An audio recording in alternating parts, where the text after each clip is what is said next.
औज़ुबिल्लाहि मिनश्शैतानिर्रजीम बिस्मिल्लाहिर्रहमानिर्रहीम। अस्सलामुअलैकुम dear viewers, राया Islamic channel में खुश आमदीद। खुदा ताला के तमाम सिफ़ाती और जलाली नामों का मजमुआ और मरकज़ व महवर एक ही नाम अल्लाह है। अल्लाह के मायने हैं मालिक हकीकी। इसी नाम में खुदा से मुतल्लिक़ तमाम सिफ़ात और तमाम नामों की खसूसियात पाई जाती हैं और इसे इसमें आज़म कहते हैं। इसे पढ़ना तमाम नामों को इकट्ठा पढ़ने के मुतरादिफ है। खुदा के 99 नाम हैं और हमें चाहिए कि दिन में कम से कम एक मरतबा इन नामों को ज़रूर पढ़ें, क्योंकि इन अस्मा का विर्द करना अल्लाह से दरख्वास्त करना है ताकि हमारे हर काम में आसानी पैदा हो सके।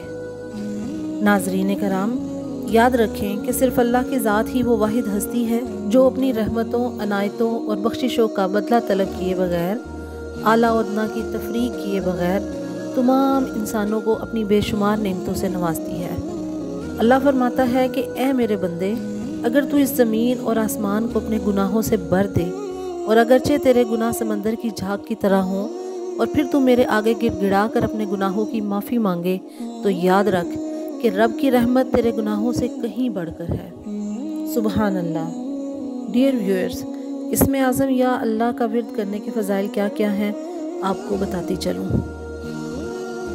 जो शख्स रोज़ाना 1000 मरतबा या अल्लाह बावज़ू होकर खुशू व खज़ू से पढ़े, इसके दिल से तमाम शकूक व शुबहात दूर हो जाएंगे और दिल साफ़ हो जाएगा। यकीन हकीकी और यकीन कामिल अता होगा। ऐसा करने वाला मुस्तजाबुद दाअवात बन जाता है, जिसका मतलब ये है कि ऐसा शख्स अल्लाह ताला की बारगाह में इस कदर मकबूल हो जाता है कि वो जब भी अल्लाह से दुआ के लिए हाथ उठाता है तो उसकी दुआ फ़ौरन कबूल हो जाती है। सुबहान अल्लाह। जो शख्स किसी ख़ास हाजत के लिए जुमा के रोज़ पाक साफ़ होकर खलवत यानी तन्हाई में ये विर्द करता है, इससे अपने मकसद में खातिर ख्वाह कामयाबी हासिल होती है, ख्वाह इसका हसूल कितना ही मुश्किल क्यों न हो। अगर कोई शख्स ये नाम मुबारक अल्लाह खुशख़त लिख कर या लिखवा कर अपने घर में रखे और तमाम दिन में कम से कम 3 मरतबा खलूस और मोहब्बत से इसकी ज़ियारत करे, तो ये इसमें मुबारक इस शख्स के दिल में उतर जाएगा और अल्लाह की मोहब्बत उसके दिल में खूब उजागर होगी। ऐसा मरीज़ जिसका मर्ज़ लाइलाज हो और अत्तिबा भी इलाज से आजिज़ आ गए हों, इसे चाहिए कि बकसरत या अल्लाह का विर्द रखे और फिर शिफा की दुआ मांगे।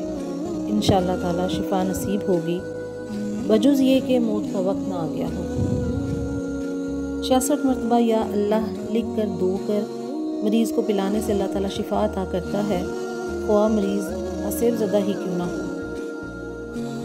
अगर कोई औरत दर्द ज़ै में हो और बच्चे की पैदाइश में मुश्किल पेश आ रही हो, या अल्लाह 121 मरतबा किसी खाने की चीज़ पर पढ़ कर दम करें और इस औरत को खिला दें, इंशाअल्लाह ताला उसी वक्त इस औरत की मुश्किल आसान हो जाएगी। जो शख्स जुमा के रोज़ नमाज असर पढ़ कर किबला रुख बैठ कर नमाज मगरिब तक या अल्लाह या रहमान या रहीम पढ़ता रहेगा, फिर अल्लाह ताला से जो भी जायज़ दुआ मांगेगा परवरदिगार अपने करम से उसे अता फरमाएगा।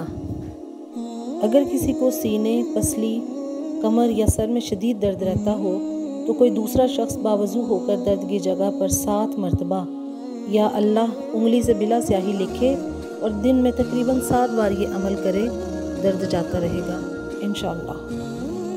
अगर कोई शख्स नाहक किसी मुकदमे में फंस जाए, तो उसे चाहिए कि हर वक्त अल्लाह अल्लाह का विर्द मुबारक करे, इंशाअल्लाह ताला फ़ैसला इसके हक़ में हो जाएगा। जो शख्स लफ्ज़ अल्लाह का मोहब्बत इलाही की वजह से कसरत से ज़िक्र करेगा और शक नहीं करेगा, ऐसा शख्स सिद्दीकीन में शुमार होगा। आखिर में अल्लाह रब्बुल इज़्ज़त से दुआ करते हैं कि वो हमारे दिलों को हमेशा अपनी याद से सजाए रखे। आमीन या रब्बल आलमीन।